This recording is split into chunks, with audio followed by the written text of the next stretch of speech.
Chris Graham here for Trailblazer RV. I'm going to take you through a new RV orientation on this 2019 Venture RV Sonic 220 VRB. We're going to start right here at the front of the trailer where we've got your battery and propane systems. So with the propane tanks, the tank cover just lifts off like so. And you've got dual 20-pound propane tanks here with an automatic switchover propane regulator.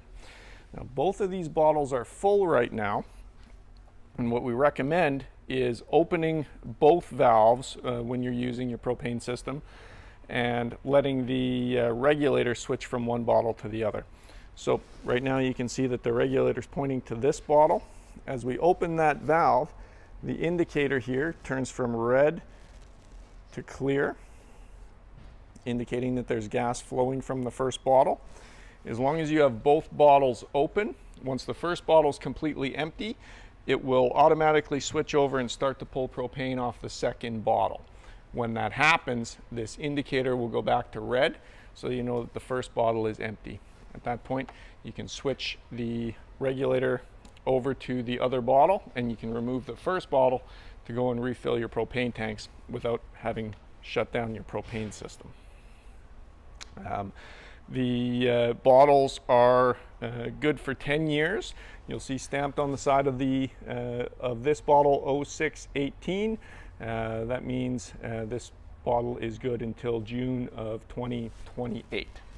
And the 20-pound propane bottles work with many of the popular propane bottle exchanges. This is a trailer that we've upgraded from our standard Group 24 Series 12-volt battery to dual 6-volt RV batteries wired in series. With many travel trailer models, to go to a 6-volt battery setup, it will require an additional tray.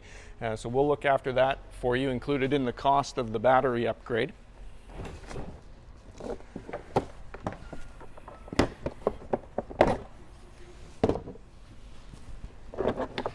And these are your dual 6-volt batteries. So with 6-volt batteries, they're wired a little differently than 12-volt batteries. You can see here the positive from the trailer going to the positive on one battery, and the negative from the trailer going to the negative on the other battery. Rather than jumping these two batteries positive to positive and negative to negative like you would with 12-volt batteries, these are jumped negative to positive to hook the batteries in series. So now you're getting, with two 6-volt batteries, you're getting 12 volts, basically like turning these two 6-volt batteries into one giant 12-volt battery. There's different types of 6-volt batteries out there. These are flooded wet cell batteries, so they do require a little bit of maintenance. And what we recommend is a couple of times a year, maybe when you get the RV out in the spring, and again when you're putting it away in the fall, just open up these caps on the top of the batteries and just check the fluid level inside the battery. There's little lines inside those cells. If the fluid is below the lines, you can top it up with some distilled water and put a good charge on the battery. Recommend doing that a couple of times a year. We also recommend removing the batteries from the RV over the winter when you're storing over the winter. A charged battery will never freeze, but given enough time, the battery will discharge itself, and once it's discharged, it can freeze and break, and then it's no good. These batteries weigh about 65 pounds a piece, so you can get a 6-volt battery lifting strap. We recommend picking up one of those as well. Just hooks right into the batteries so that you can lift them. Most of the 12-volt batteries we sell have their own handles connected right to the battery, but with these, where they're probably approximately twice the weight of a 12-volt battery, they don't have an integrated handle, so you get one of those lifting straps. As we move around the side of the trailer, you've got stabilizer jacks on all four corners. So once you've got the RV parked and relatively close to level, you can crank these down to be snug with the ground, but you don't actually want to lift the trailer with these. Just snug with the ground to take some of the side-to-side motion out of the trailer. You'll find the crank handle for those here inside the front storage compartment, as well as your 30 amp power cord that attaches onto the side of the trailer towards the back. If you're parked at a site with 30 amp power, you can plug the cord directly into that. We also provide the park adapter to break it down to 15 amp power. So you can plug it into a normal 15 amp outlet like you'd have in your home.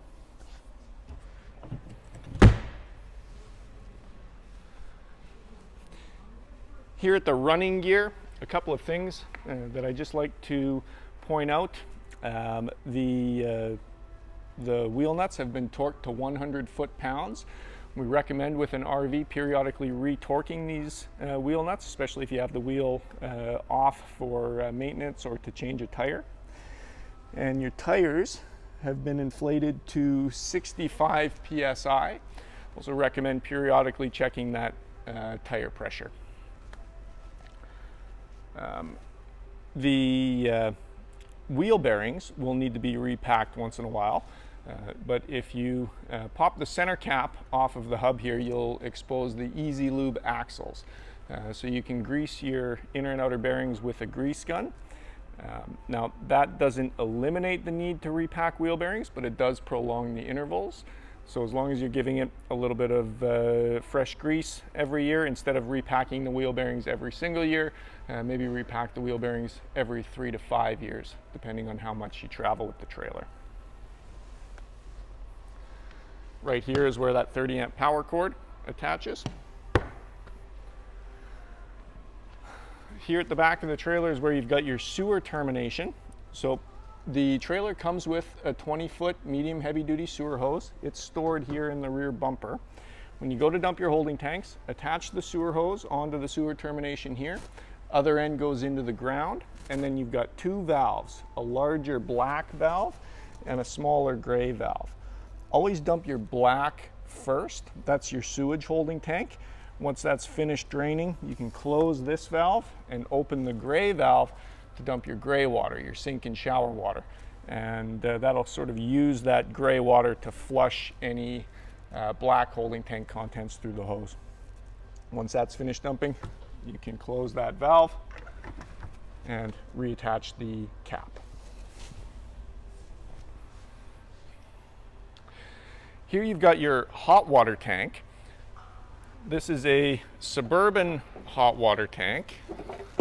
So you can remove the access panel to access the back of the tank. A couple of things to go over in here.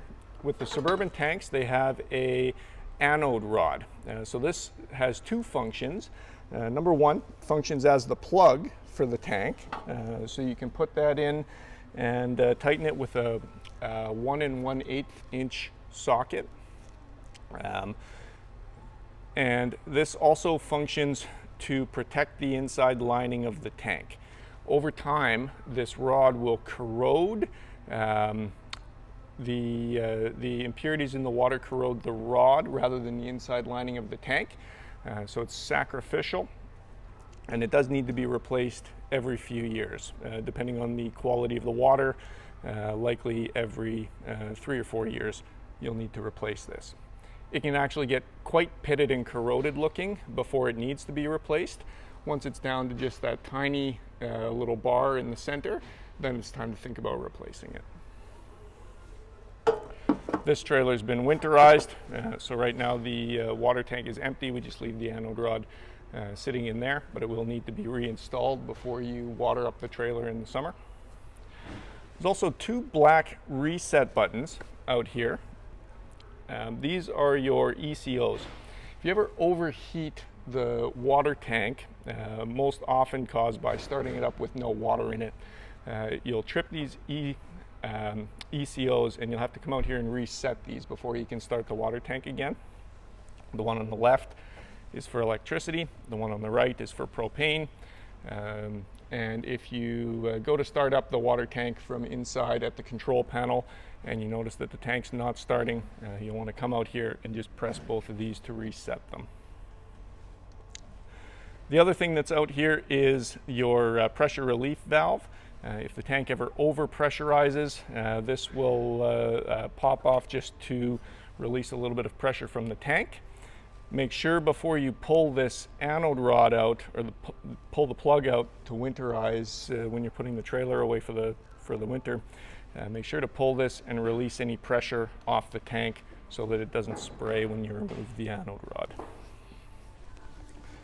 This model of hot water tank can run on gas or electricity. If you intend to run the tank on electricity, you'll need to switch this black rocker switch to the on position, and then there's a second switch inside to toggle it on and off.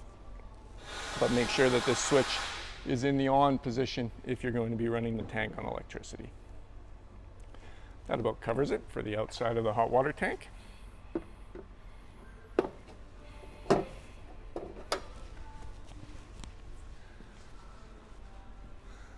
Around the back of the trailer, you've got your spare tire. I just like to point out that the trailer doesn't come with a jack or a wheel wrench, so it's a good idea to just check the wheel wrench that you have with your vehicle to make sure that it fits the lug nuts on your trailer. Otherwise, a good idea to carry one with you. And the tow vehicle should have a jack that's more than capable of lifting the trailer should you need to. You've also got here a couple of water connections. This one here on the left is your city water connection. That's where you can hook a water hose up to pressurize your water lines right from the source at the campsite. If you're hooking into city water, we recommend using a water pressure regulator. It's just a little brass fitting about that long that goes on the end of your hose to maintain a proper operating water pressure. Make sure you don't over-pressurize your water lines.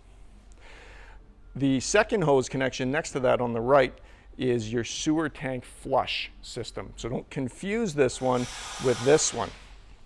When you're dumping your holding tanks, you can hook up a hose right to here and it'll spray out the inside lining of your holding tank. So it'll spray off all of those monitor probes and just the walls of that tank. Keep it nice and free of debris. Pre-wired for a Furion backup camera. So you can pick up the camera in our parts department. There's a few different models of camera you can get. Very easy to install though. Just 4 screws here to remove the travel plate and basically an auxiliary cable to plug in the camera.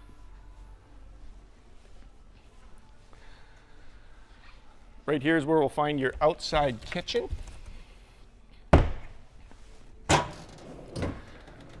So you've got hot and cold water access here, 2-burner stovetop. This is a propane stovetop, and you do have to hook up the propane line. So it's just a quick connect fitting here, then hooks up right underneath the stove. And then the other end of that quick connect just attaches right to the trailer there at the back behind the stabilizer jack. Once you've attached the quick connect fitting, make sure to open the valve here so that the propane can flow as well.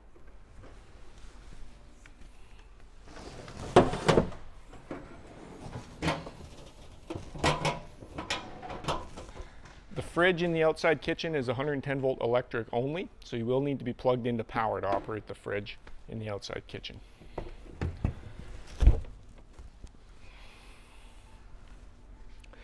Here we've got a couple more applications on the outside of your trailer. This is your freshwater tank fill. So you can fill this with just a normal garden hose, or what we'd recommend is one of those white drinking water specific garden hoses. That way you won't get the plasticky, sort of chemically taste in your water. You can also get a fresh tank filling spout that goes on the end of that hose that sticks a little further down into the filler here so the hose can't jump out on you. Next to that is your furnace exhaust. Only thing really to cover here is that this can get very hot, so if you've got young kids around the trailer, just make sure they know not to touch this in the evenings when it's cooler and the furnace is running. The other vent that you've got on the side here is your fridge vent.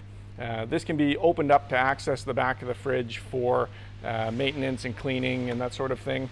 Not really necessary to get in there very often for anything though. Primarily it's just a vent. Your range vent here works for the range vent in the kitchen. With an RV range vent, this locks closed for travel. So if you're going to use this when you get to the campsite, remember that you have to actually open this for the vent to be functional. And likewise, close it again when you're traveling.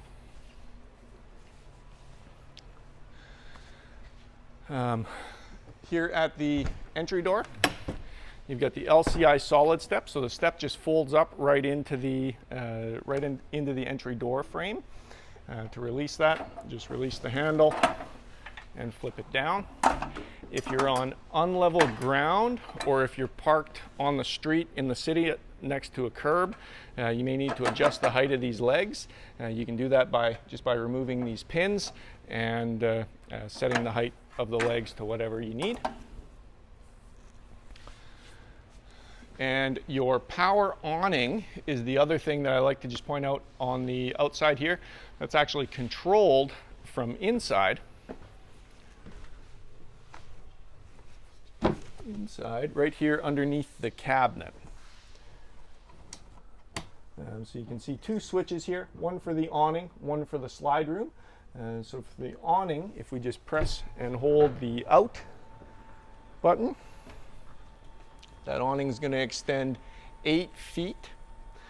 You don't have to go the full 8 feet. You can stop it at any point if there's a tree in the way or another RV or something.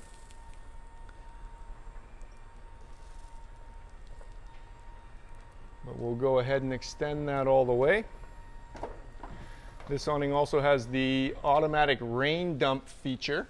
If the awning fills up with water, the weight of the water will collapse one side to dump the water out, and the height can also be adjusted as well. So here with these height adjustments on each arm, you can push in on this and just lower one side of the awning, so you can control which way the water drains off of the awning. We recommend, though, before putting the awning away, put both of these back to the full height position. Wouldn't cause any damage if you forgot to do that, but what can happen is the awning fabric could roll up unevenly on the roller tube. So put those back to full height before you retract the awning.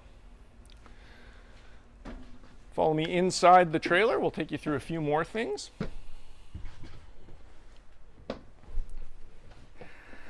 Starting with the other switch next to the awning switch is for the slide out. So the first thing you'll want to do when you come into the trailer is put the slide out. And we can press and hold on the switch.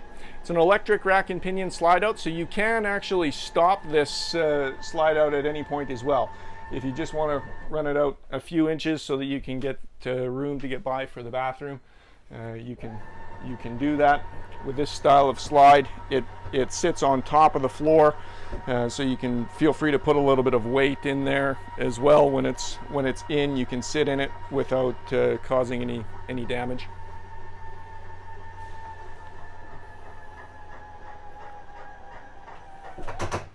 So there we go, we've got that all the way out.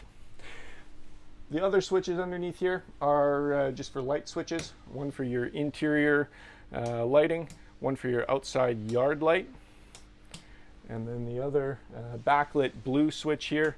This is for your awning light in the roller tube right there. This is what they call a omnidirectional roller tube. So you can actually turn the roller tube to point the light, whether you want to uplight the fabric, point it down at the picnic table, back at the trailer, whatever you want.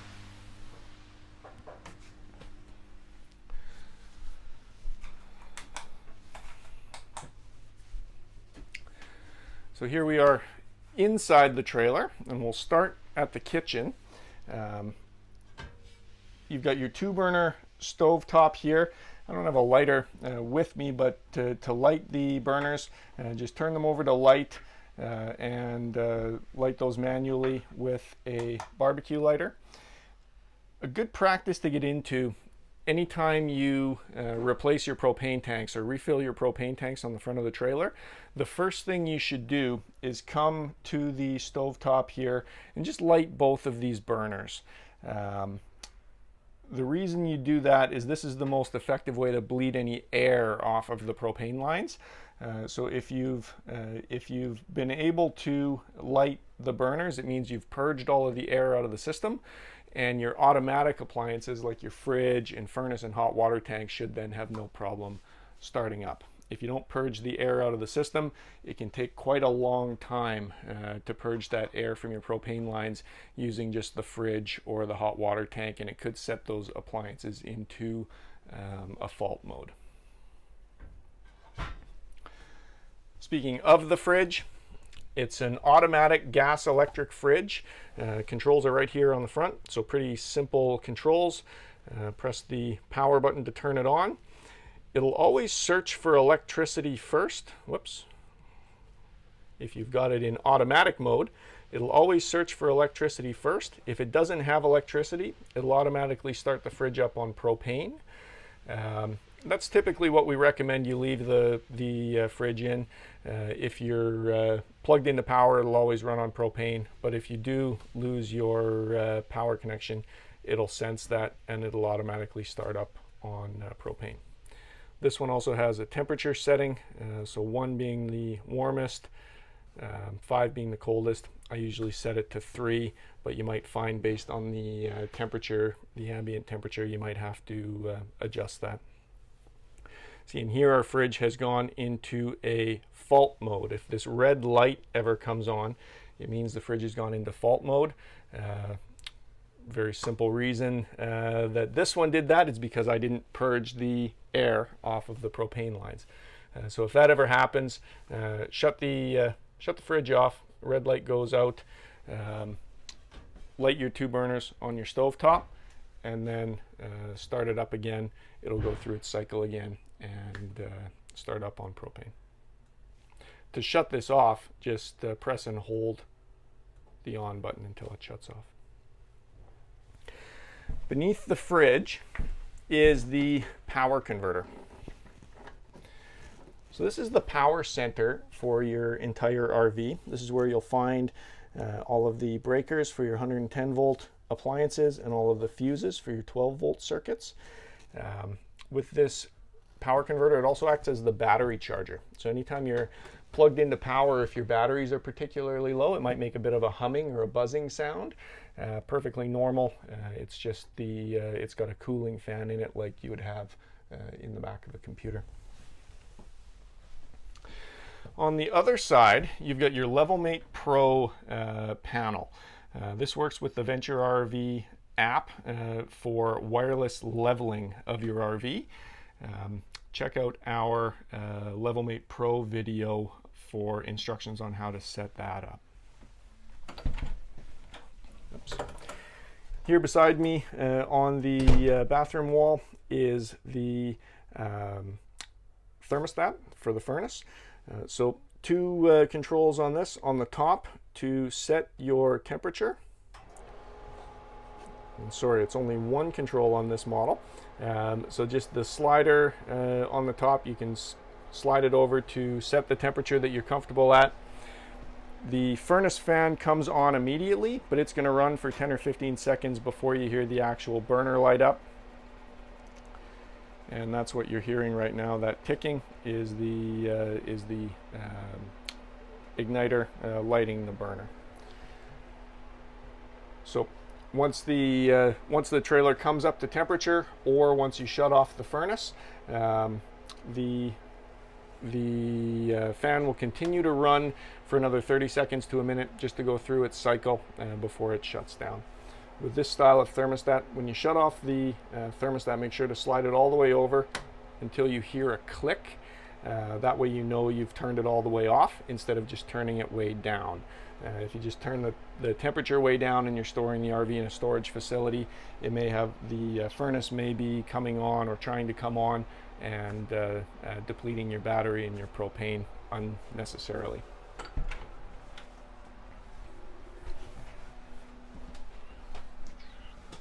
There we go. Here in the bathroom, you've got a couple of things that are worth mentioning. A power outlet in here. This is a notable power outlet because it's your ground fault circuit interrupter, your GFCI outlet. So same as the outlets in the bathroom of your home with a test and reset button. The only difference in an RV is this is wired in series with the rest of your power outlets. So if you're plugged into power and you're not getting any power from your outlets, come into the bathroom and press the reset button, and that'll reset the whole circuit. So you should re-energize the rest of the power outlets as well. You've also got here your monitor panel. So you can check the level of your batteries. Right now you can see they're good, low, fair, good, charging. If the fourth light is on, it means the batteries are currently charging. You can also check the level of your holding tanks. You can see that your fresh tank is completely empty, black tank completely empty, and gray tank completely empty right now. This is also where you'll find the switch to activate your water pump. So you can turn on that switch to use the water pump to pressurize the water lines in the trailer and pull water from your freshwater tank. And here's where your two switches for your hot water heater are located. So the switch on the left for propane. And if you turn that switch on, you see the fault light come on there. In just a second, you'll hear the DSI spark and that tank light up, just like so. I'm not going to leave it run right now because, as we know, the tank is empty. You don't want to ever start up that tank with no water in it. The other water heater switch is to run the tank on electricity. So just turn it over to the red light to run the tank on electricity. Remember that there's also a second black rocker switch on the outside of that tank that needs to be in the on position as well. With the RV sewer system, anytime you're using the RV sewer system, you'll want to use a good holding tank chemical. So the chemical's available in powder, liquid, or tablet form. They all three of them work just fine. But when you add holding tank chemical to the tank, you'll want to pour it into the bowl of the toilet. Push halfway down on the foot flush to fill the bowl with water, and then push the rest of the way down to dump the water into the tank. The holding tank chemical takes some water to activate it, so always make sure whenever you add new chemical to the tank that you put some water down with it. And you'll want to do that immediately after every time you dump your holding tanks.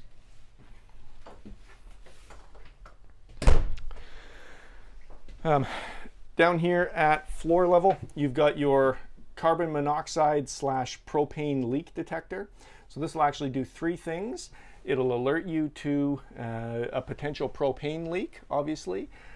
However, if you had a propane leak in the trailer, you would almost certainly smell the propane before the alarm went off. It could also be alerting you to a carbon monoxide situation. Carbon monoxide, you wouldn't necessarily smell anything. So be aware that if this goes off, it could be a carbon monoxide issue. But the third and most common reason that this would alarm is for low voltage. If your batteries on the front of the trailer get critically low, this has a low voltage alarm, just like a smoke detector in your home when its battery is going dead. So it'll just chirp periodically to alert you that you need to charge your batteries.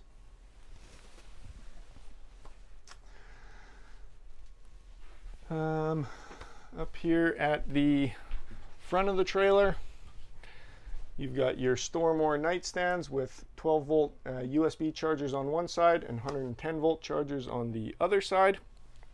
You've also got an emergency escape window here. So to use the emergency escape window, just release the handle, push out. This can lock in place just for ventilation. If you do need to use it for emergency escape, it'll hinge all the way up. Just pull the red tab here and pull on that to release the screen. This mechanism can be a little tricky to use if you've never used it before, so I do recommend just get familiar with it, use it a few times, open and close that window just so that you're familiar with the mechanism should you ever have a situation where you need to use it. And I think for the most part that covers it. Hopefully you've learned something about the 2019 Venture RV Sonic 220 VRB. If you have any questions, you can always visit us on our website, trailblazerrv.com, or check us out on YouTube. Thanks.